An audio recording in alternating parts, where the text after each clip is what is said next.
Well, here we go, everybody. The Trisbrina Show. And the question of the day is...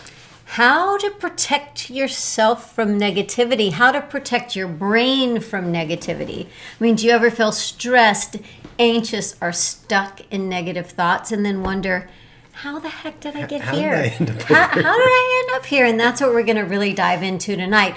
What can you do ahead of time so that you don't find yourself looping in the negative thoughts? That's right. Well, we are all very familiar with this phenomenon called ants, right? Automatic negative thoughts.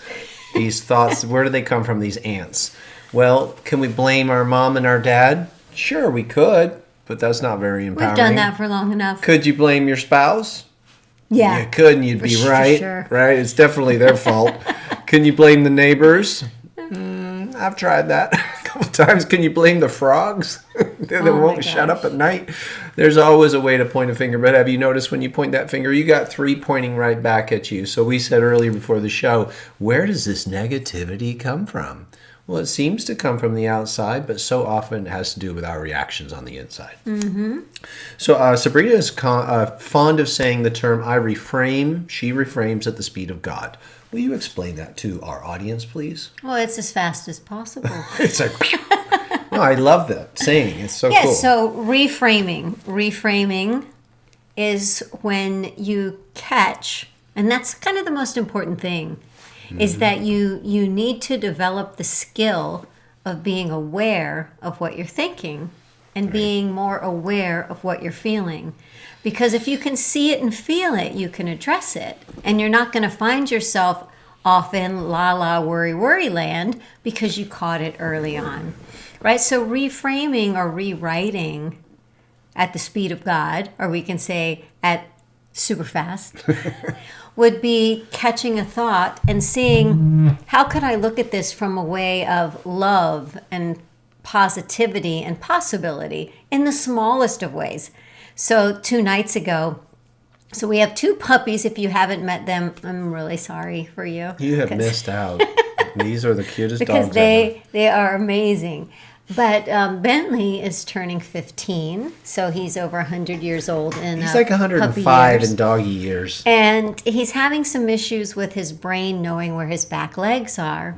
And we just had him at a neurology specialist, but walking up the stairs right now is not an option. Or down. So he weighs 15 and a half, 16 pounds, and our bedroom is upstairs. So that means whenever he wants to be with us and we're upstairs, we carry him up the stairs. If he wants to come down, we carry him. Now, he has become aware that he should not try it on his own, because he did a couple times, and he kind of skied down the stairs. So I was carrying Bentley up the stairs and studying fitness. I know that a great way to build bone density is walking upstairs, because every time you take a step with one leg and raise your body weight onto that new leg from the lower step, you actually have to release the weight from the lower step leg, and your one leg is holding your whole body weight. And it actually is like doing weightlifting. So it's an incredible way to build bone density. But what's even better is if you walk up the stairs with a weight. I said, thank you, Gregory. Oh. He was sending love to Bentley. So we're walking upstairs, and Tristan, I think, is carrying Winston, and I'm carrying Bentley, and I don't know what was said, but I'm like, oh my gosh, think about, because of this, how much bone density we're building and how fit and strong our legs are going to be. And he was laughing, because in that situation that you could frame as sad, right? And yeah, I get that. You could frame it as sad or a burden. You can always find a way to frame something in a more positive way. There is always something good in every situation. It's true. Reframing is everything, right? It's the frame around the picture. And if you don't like the picture you're seeing, reorganize the framing of it, reposition it, and you might be able to see. I see it as a beautiful opportunity for service. Every morning I massage his legs, I massage his spine, I help move the cerebral spinal fluid. We're doing energy work, and he's my opportunity to extend love And he's so present right now with us. It's Yeah. like there's this opportunity of golden connection. And it's very beautiful. Yeah, when you think about reframing, do you remember? So we moved into this house, and I won't go into the whole story, but the woman that owned the house beforehand was from Australia. Australia. But she had Australia. been in Malibu where Tristan spent his teen years and had painted this beautiful picture of the Malibu ocean and the waves. And she left that painting to us when we bought the house from her. And it's this beautiful painting. So what do? We take it to the frame store. Right? And we already knew, like, this painting's, like, it's worth a lot. It's so beautiful. High value Right, to the us. high value to us and to her as an artist. And then we're looking at framing. And they're like, well, if you put it in this frame, it's this much money. If you put it in this frame, it's this much money. If you put it in this frame, it's thousands of dollars. And I was really giggling inside because I saw the way that you frame something changes the value of what it is. So how good is your framing? Frames are everything. Framing is everything. It's so important. When we teach our students in our Life Force school to catch their thoughts, those ants, those automatic negative thoughts, we talk about recognizing. You said earlier, for those of you who are just joining us, hello, we're talking about how did we get there, right? How did these negative thoughts attack or get into our brain? And so they fly under the radar. They fly under the cognitive radar, and they're sneak attack thoughts, right? Those are the automatic ones. And all of a sudden you're in this place and you're like, how did I get here? You didn't catch it soon enough. You weren't listening. Yep. In martial arts and self-defense, we've always told people in the beginning that ultimate number one form of self-defense is awareness. You have to be able to identify, here comes the bad guy. Oh, that seemed a little bit weird. The latch on the door was open. Awareness is everything. So if you move into your day in a place of awareness, meaning that you wake up, you do the things that you need to get present and not bringing baggage from the previous day, we have to talk about that, and you show up fresh, you are able to be present. But if you start your day worrying and looking at your list of to-dos that you know you'll never complete them all and bringing the baggage from the previous day, your brain's already full. There's no room for awareness, right? Mm-hmm. So I have an analogy. Okay, I love analogies. So I am such a protector, as Tristan is, of our home. And our creatures. Right. And our friends. But specific, but like of the house. So at night, the front door is locked, right? The garage door is locked, and the back door is locked. I actually draw the shades of the front room so that as you drive by, you can't see right in. And we're aware of things. We have motion detector lights. Our house is a fortress. We have notifications on our phone if a frog moves. It's not from a place of fear, I promise you that. It was installed when we purchased the home. It's a level of awareness that we invite. Yeah. So there's like a security where, well, first of all, just motion detector lights, right? If somebody is walking by, or if I go outside with the dogs and it detects me, the lights come on. Or I can watch. Yeah. There goes Sabrina walking. Or if something was like, we couldn't figure out what was happening one night in the backyard. Why are the lights turning on and off in the backyard? We caught that critter. It was a skunk. It was a freaking skunk. So, and even as far as people coming up to the door, this is my opinion. You have the right to agree or disagree. People walking up to the door of my house, I am not obligated to go to the door, right? There's not like, oh, if somebody comes to your door, you must answer it. I don't have that. If someone comes to the door, unannounced and uninvited, I can decide if I want to open the door, if I want to talk to the person, and if I want to let them in. Right? So there's a lot of stuff there, right? So we actually have this funny security system where we can just with a voice say, hello, what's happening? Like all around the house we can talk to you. You can be over on the side and be like, excuse me. So when we moved in, we're like, this is the coolest house ever. So I will rarely Never. I've never let like a salesperson into the house because, and then there's always the thing like, are they real or is it a scam? Like you just don't know. So the way that I look at the house, and I'm getting to a point, don't you worry. I look at the house as being the container of all that I love. The people that I love the most actually are live in my house. The people that I That's good. want to protect are in my house. My valuables are in the house. The things that make me me. There's so many memories in the house. The smells in the house make me feel like home.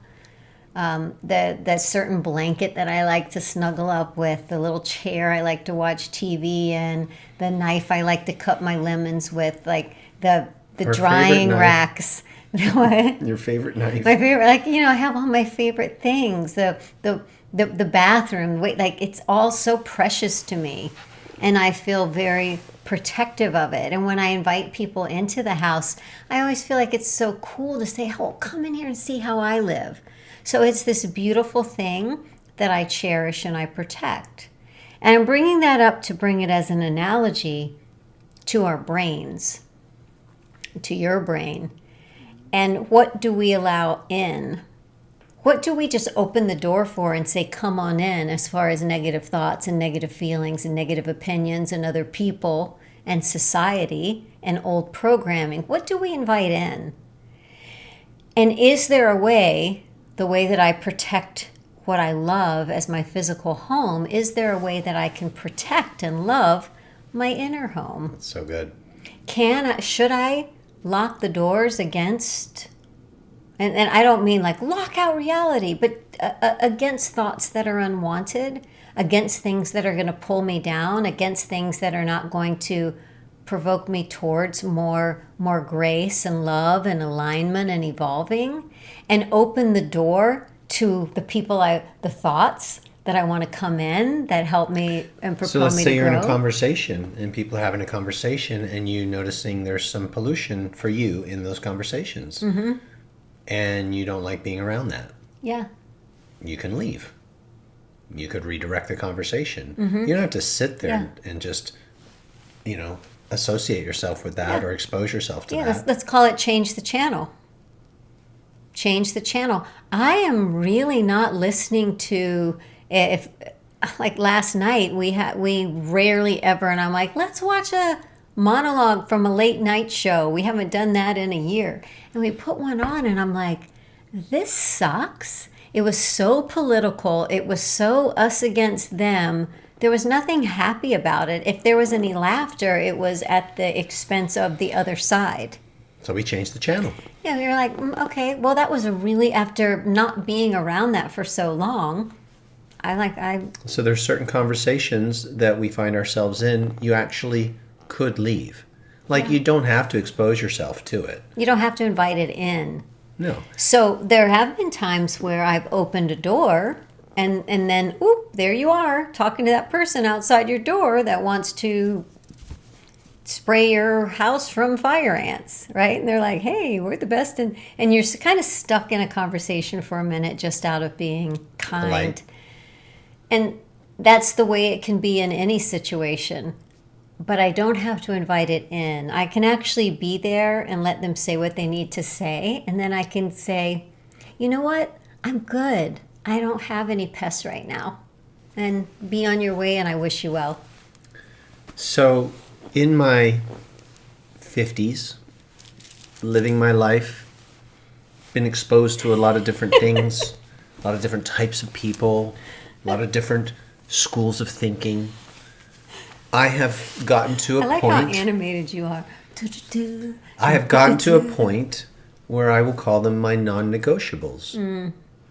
And I have a certain threshold or line that you're just not allowed to cross. And some people think that they can just step right on in to my sacred space, which is my life, and my airspace, and start saying stuff, or requesting, or asking, or calling, or pinging, or dinging, or ringing. And I'm like, no. Because I have gotten to a point from love. Love what I think, love what I feel, love the people I spend time with. Time is so freaking precious. I have no idea how much time is left. I'm going to protect it. That's right. Like our time with Bentley. Yes. And therefore, I'm going to protect the time that I am in love and consciousness and happiness versus the times in my previous life, earlier, where I allowed a lot of dialogue and a lot of stuff to go on that it's a non-negotiable now. Yep. I'm not going there, and you're not pulling me out. And it's just something that I've gotten to a point where I'm just like, I'm done. Yep. I'm done with drama. I got my own drama. I'm sure I'll create some. It tends to be part of the course when it comes to the world of contrast and growing. I'm down with that. But your drama's not invited. So I've just decided, no, not going there. Yep. And that feels so good. And that's a type of protection. We talked about protecting your brain. You don't have to let people in to your sacred space, your beautiful home analogy. You don't have to open the door and say, come on in, because people will come in and poo and then leave and say... They don't eat and run, they poo and run. They just come in and poop and then they leave. And I'm like... What is that called? Chew and screw. Like, what, hold up. Have you ever had people come into your life and they just dump and all that, and then off they go and they do it somewhere else? You're like, and now then you're they left just with go that? poop on the next person. You don't have to invite that anymore. Yep. So I just wanted to contribute that to the conversation. Be so protective of you and your space and your brain as a temple. Yep. It's sacred. And I'm going to talk about kind of this blend of what Tristan is saying, because yes, there are times that you can say no, right? And you can cease a conversation, but there are those occasional moments where you just got to kind of wait a minute. In order to be kind and compassionate, you have to let a little bit of this exchange happen. Or maybe you're out to dinner with your really good friend that you love so much, and they brought a friend that's just a downer, negative, one-sided and judgmental. Yes, and you have to be polite. And so, like, you love your friend, and your friend loves them for right now. Maybe. And so dealing with that, and I found this way that I'll call a blend of, I can actually be so present to that person, which is always important. I should be present to everyone, but I'm not I'm not allowing inside the jabs or the negativity or the judgment. I'm just listening. And I'm just listening almost, it feels like with a curiosity, like, oh, wow, that's what they think and that's what they feel. And there's nothing in you that has to say, well, you're very judgmental. And then there's no even need for that. Sometimes it's just like you're just there and I'm going to say you're soothing you.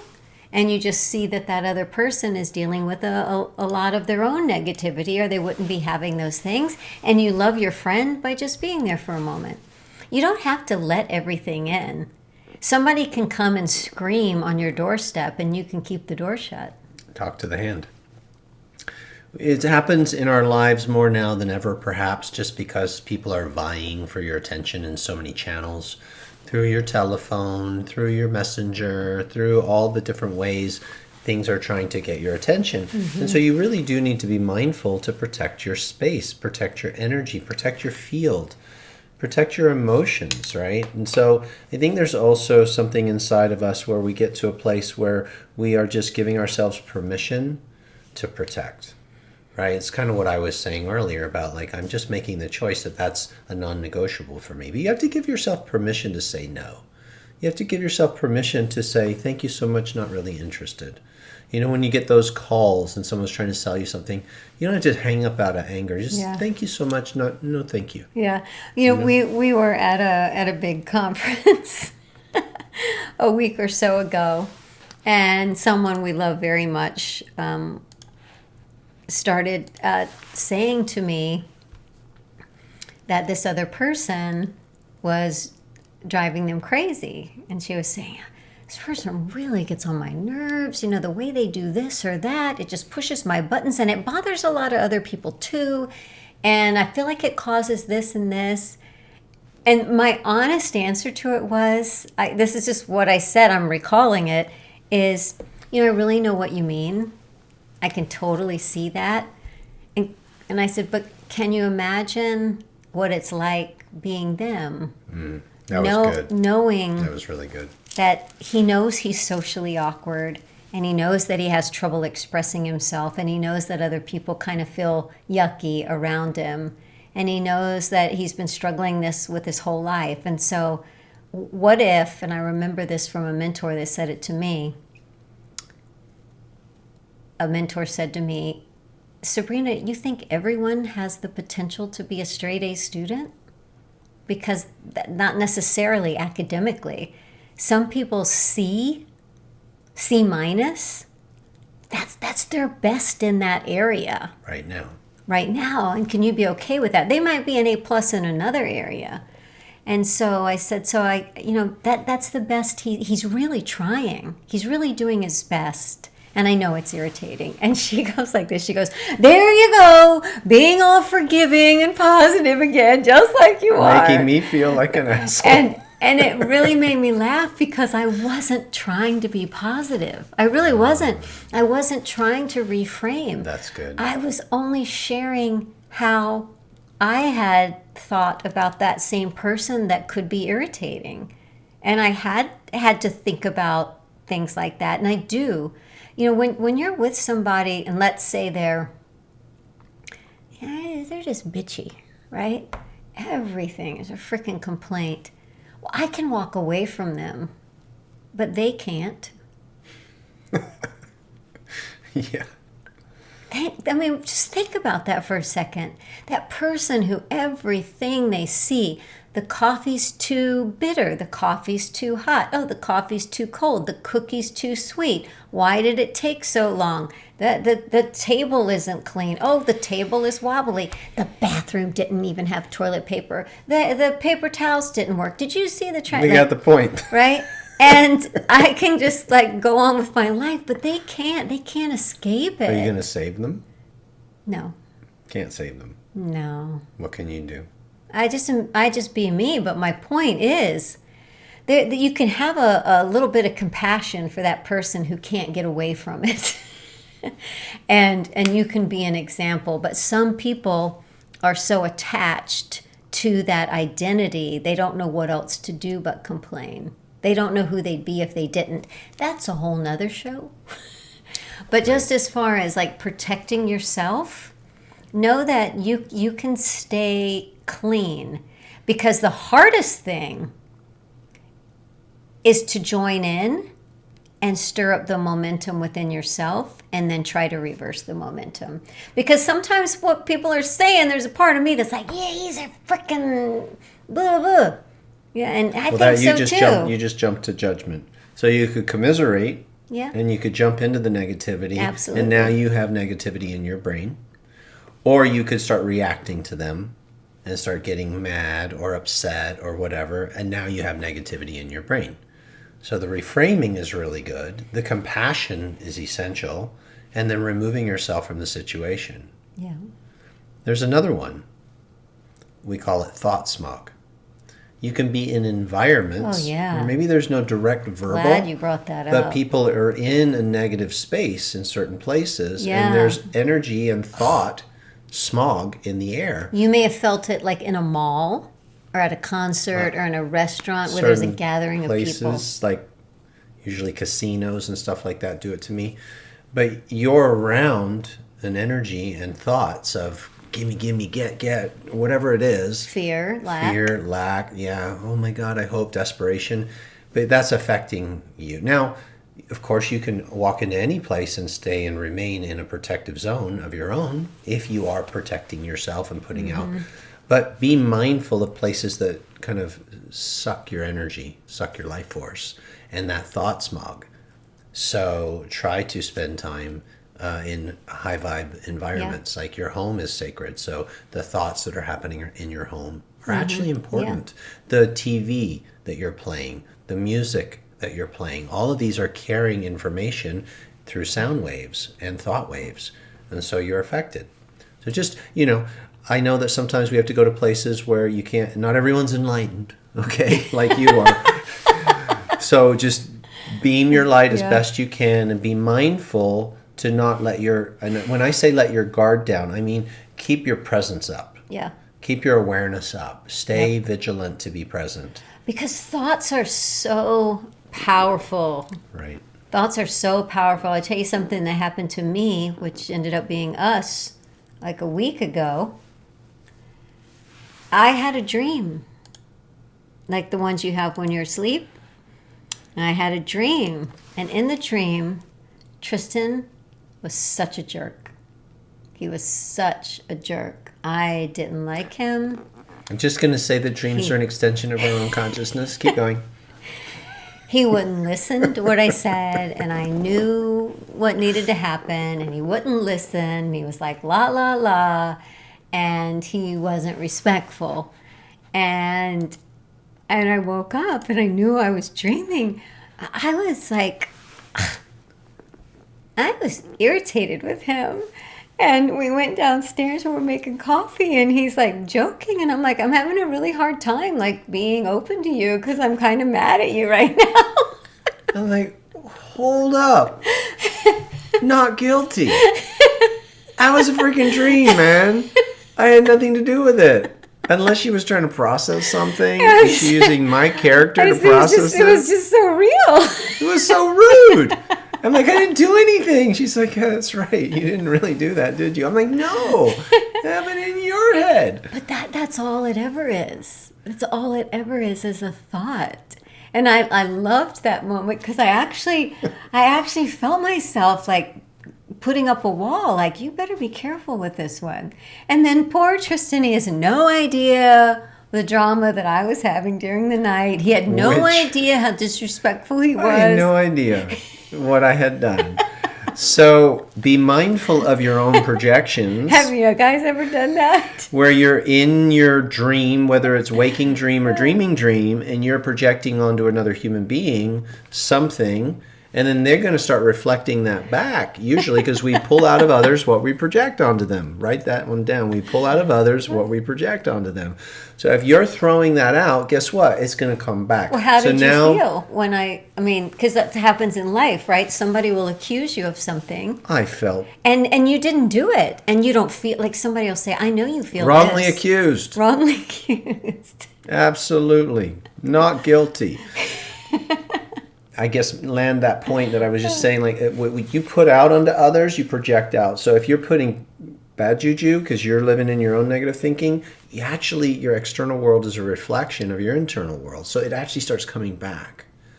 So the sooner you catch it and course correct or reframe, as we said earlier, the sooner you can start putting out love and those vibrations will be matched. Mm-hmm. You kind of control your own reality. You know what I'm saying? Yeah, but in that moment and I'm exaggerating, of course, but I did feel like a little need to be guarded. That can happen in real life, right? You're with this person, and in their dream. Thank you. True. In our dream state, Tristan was a jerk. We're thinking like you might be in a conversation with someone where they think you did something to them that you didn't do or that you didn't even think. I mean, how many times have you had a situation in your life where somebody goes, well, I thought you thought this. I thought you were doing that because of X. And you're like, I wasn't even thinking about you when I did that. Right? This wrongly accused. And even in those moments, as far as letting in the negativity, you can be a victim. Right? Tristan could have been like, what the heck are you doing? He could do that, or he could just hug me and say, let's have good dreams tonight. Tonight, let's remember how amazing I am. Or could have said, why are you projecting all this crap onto me in your dreams? I didn't do anything to you. I could take it personally. Why is she dreaming this about me? And off you go, right? So own your mind. Yeah, very recently, Gregory The said. O in our method, in our SATORI, is called own your mind. So that's really what tonight's conversation has been about, is be present enough to hear the thoughts that are going on so you can recognize when you're under an assault in your own head or externally to internal.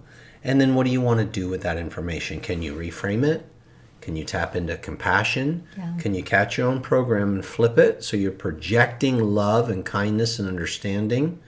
Can you be mindful of the environments that you're in so you're not picking up negative thought smog? Yep. Can you be mindful of what's trying to come in and you say no? Nope. The earlier the better. This is as far as you go. Right? Like with your GPS, you take a wrong turn. We were just in California somewhere, and we took several wrong turns, and immediately it would go rerouting. It wants to get you back. That's right. It doesn't just let you go that wrong way. And that's the way you need to sit on the throne of your brain, right? As soon as it goes off on a tangent, the sooner the better. Oh, rerouting, back to center, back to love, back to me being in charge, back to me protecting my home, back to me choosing what thoughts come in and what thoughts don't. I've been playing with the acronym for the GPS, and you probably all like guidance positioning system. And I really enjoy God proximity system or God proximity signal. If you listen to what you're feeling in your emotions, God, inner being, whatever you call that connection to soul, that's how far proximity are you from being connected to your truth. Because if your GPS says, wow, wow, wow, wow, you're a little too far away from your center. And that signal is reminding you, go home, go home, own your mind, get back in your heart, marry your head in your heart. So I'm checking in constantly with my GPS, my God proximity system, and it's a great reminder. And you know how you check in? How do you feel? Yeah. If you feel like this lightful and this joy and full of possibility, and you feel like the world is rooting for you, and that life is rooting for you, if you feel and remember that you are the hero of your own story and everything is open to you, and this is a evolving and eternal unfolding of experiences to digest, you're pretty good. But as soon as you start feeling that tightness in your stomach, that worry, any looping, what do they think? Why do they say that? I don't know. Ooh, is she better than me? Ooh, I'm behind. Am I safe? That kind of thing lets you know, ooh, left the door open. Get the hoodlums out. The sooner you catch it, as you said, the better. I caught it the other day. We had a big project we're working on. There's always a project of some sort going on. And I started to feel the heaviness inside of like, oh, I've got all these tasks to do. I have to get this done by a certain time. You put the word deadline on it. And I started to feel the trepidation and the restriction. I was like, no, I caught it. I'm not going to put that energy into this project. I'm not being chased by a tiger. I'm going to run towards it with love. And my self-worth isn't based on the results. I'm going to do the best I can, and I'm going to do what I can, and that's going to be perfect. And because I always know my best is really good. I'm not lazy. I'm not a slacker. And if I'm in flow, then there'll be creativity, and there'll be good mojo, and it always works out because things work out for me. And I caught it, and I flipped it. We've been using a theme lately in our classes called Flip into Flow. But I've been flipping into love, and the more I'm practicing that as a human being, the more beautiful this life is becoming. I know that sounds so obvious, but you do have to catch it, and you have to give yourself permission to not beat yourself up and to not get into that heavy place, because a lot of other people, that's kind of what they're doing, and I don't want to be one of those people. And being in a community like this, in the Satori tribe, the Satori community, having conversations with other people who are supporting their own beauty within and supporting others and maintaining that is so helpful.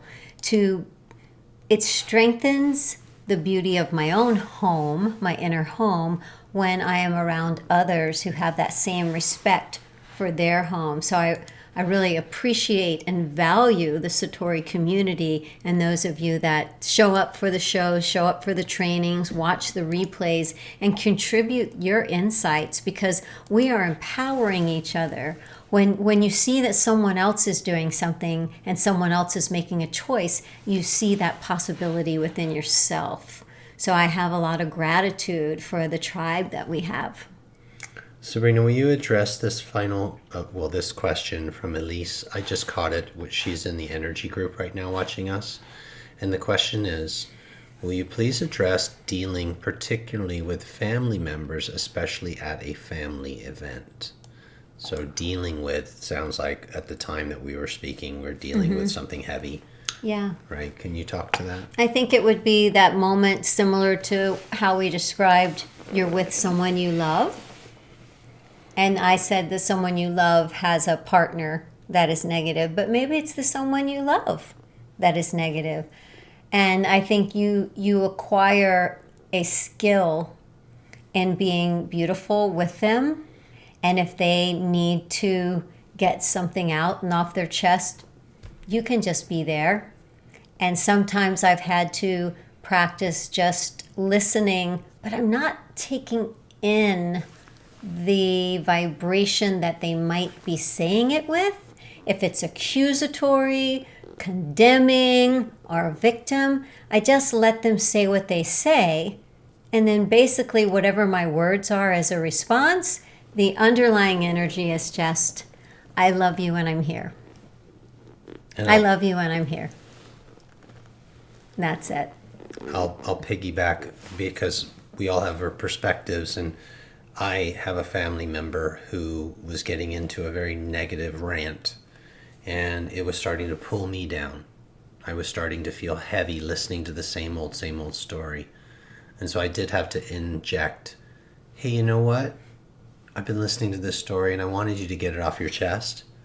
But now what I'd really love to talk about is the things that light you up. I tried to redirect it. Mm-hmm. Let's talk about the hero version in the story, because they were telling me about the victim version in the story.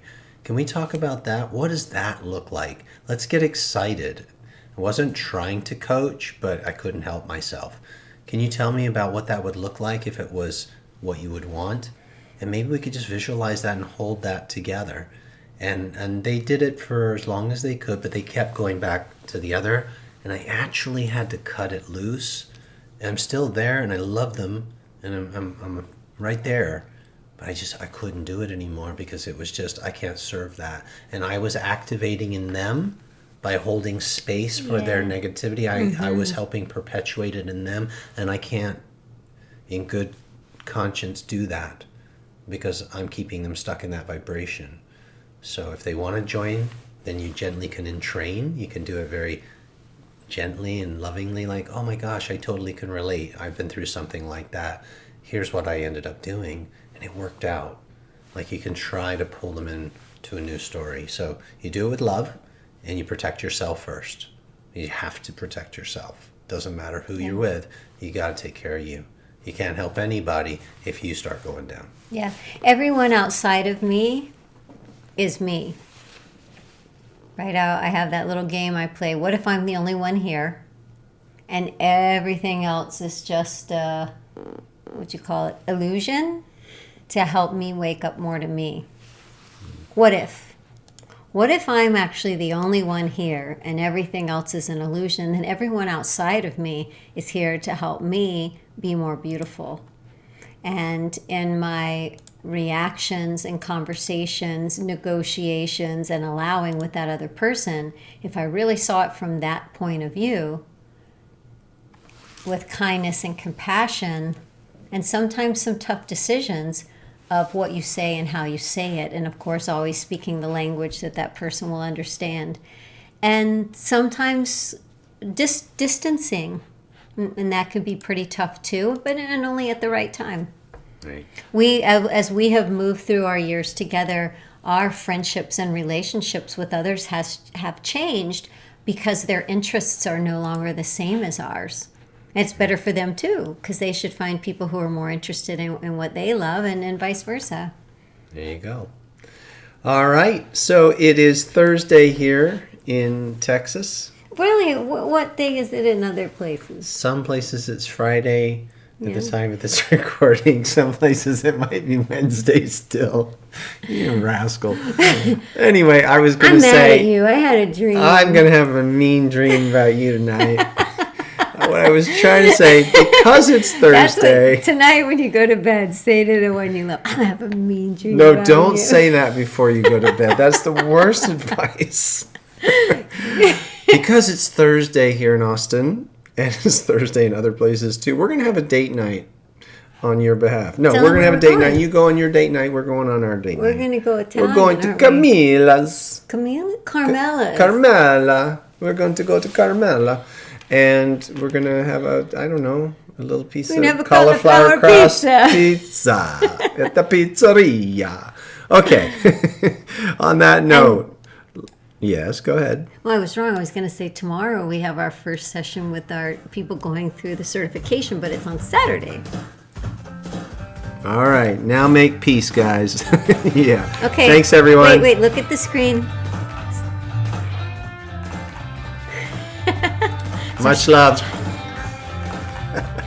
Thank you for the incredible comments. We absolutely love this community, We'll too. go read them during dinner. Yes. Love you guys.